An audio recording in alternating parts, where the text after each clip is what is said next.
Hariom. Knowledge plus में हम सभी विद्यार्थियों का स्वागत करते हैं। आज हरिओम अनमोल वचन की ये क्लास नंबर 306 क्लास है। इस क्लास में दो कंसेप्ट ले रहे हैं। एक है नॉलेज का जो डेटाबेस है वो, और दूसरा कंसेप्ट है परफेक्शन के बारे में और कम्युनिकेशन के बारे में।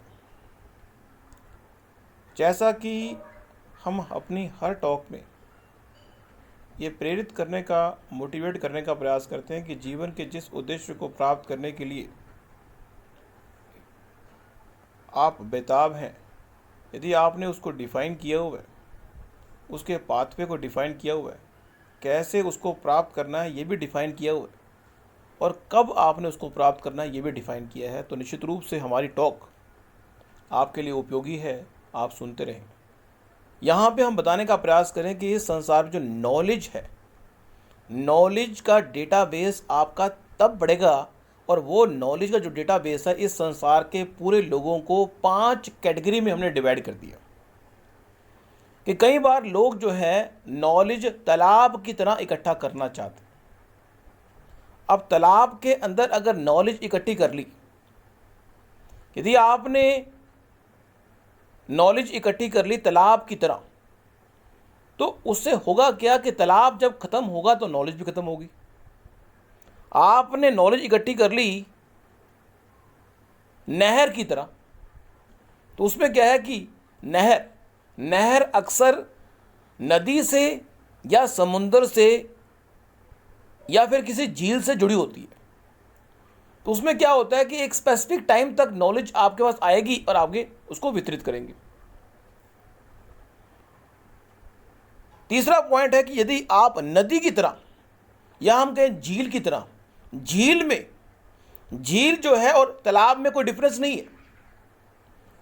तालाब में जो नॉलेज का डेटाबेस है वो कम है और झील में अधिक है। झील का उद्देश्य है कि बड़े स्केल पर किसी चीज़ को एग्जीक्यूट करना हो। यदि आपने बड़े स्केल पर चीज़ों को एग्जीक्यूट करना है तो आपकी नॉलेज का जो डेटाबेस है वो झील की तरह हो। फिर है नदी की तरह अगर आपका नॉलेज का डेटाबेस होगा तो लगातार वो चलता रहेगा। और लास्ट जो है, फाइनल जो ग्रेटेस्ट है, वो समुंदर की तरह। यदि आपका नॉलेज का डेटाबेस समुंदर की तरह है तो उसके खत्म होने की संभावना नहीं है। लेकिन इस संबंध में अहंकार ना करें। इस संसार में नॉलेज का जो डेटाबेस है वो 5 तरह का बताया हमने। एक तालाब का नॉलेज का डेटाबेस, एक नहर का, एक झील का, एक नदी का और एक समुंदर का। लेकिन किसी तरह का भी डेटाबेस है उसमें इस बात का अहंकार ना करें कि you are the perfect person to give knowledge to anybody. इस संसार में व्यक्ति इस बात का अहंकार ना करे कि उसके अलावा जो नॉलेज वो दे रहा है कोई और दे नहीं सकता। इसके अलावा बहुत व्यक्ति उस नॉलेज को दे सकते हैं। इस संसार में व्यक्ति हमेशा अपने नॉलेज के डेटाबेस को बढ़ाए और ये प्रयास करे कि वो परफेक्शन की ओर बढ़े। Don't try to be show that you are a perfect person to give knowledge to anybody. You have the only right to share your knowledge. You become,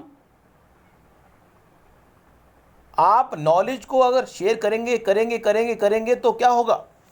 आप परफेक्ट कम्युनिकेटर की ओर बढ़ेंगे। कम्युनिकेशन का आधार knowledge को समझना है।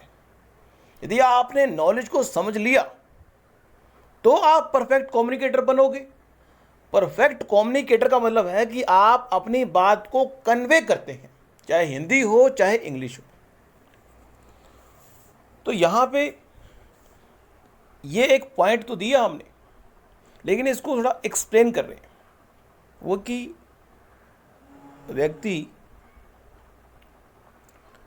अगर व्यक्ति को ये कहा जाए कि देखो और तुरंत पूछें क्या देखा।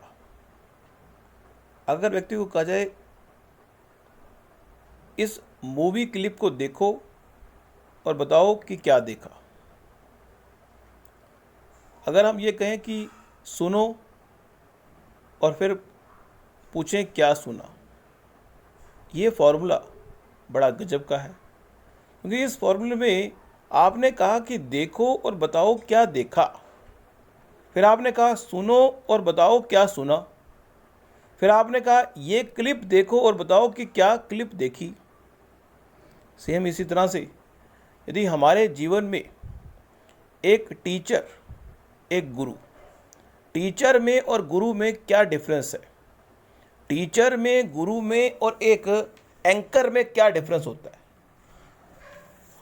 एक एंकर जो है वो परफेक्ट कम्युनिकेटर होता है, एक टीचर एक बेस्ट अंडरस्टैंडिंग करने वाला, टॉपिक को समझने वाला व्यक्ति होता है, और एक गुरु चीज़ों को एक्सपीरियंस के आधार पर एक्सप्लेन करने वाला व्यक्ति होता है। तो आप जीवन में जिस भी लेवल पर पहुंचना चाहते हैं, तो आपको उस तरह से नॉलेज के फ्लो को क्रिएट करना होगा, चाहे नदी के रूप में हो, चाहे झील के रूप में हो, चाहे नहर के रूप में हो, चाहे समुद्र के रूप में हो, चाहे तालाब के रूप में हो। अगर वो तालाब के रूप में होगा तो हमेशा इस बात की चिंता होगी कि कब तालाब खत्म हो जाएगा तो दोबारा से तालाब को भरना पड़ेगा।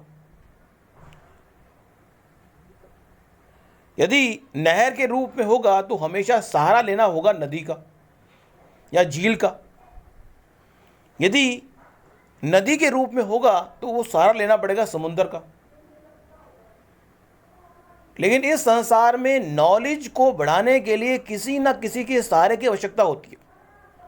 लेकिन आने वाले टाइम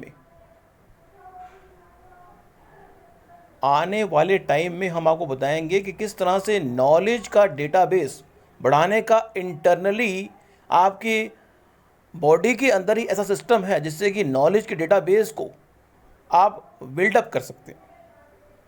वो आने वाले टाइम में पता लगेगा।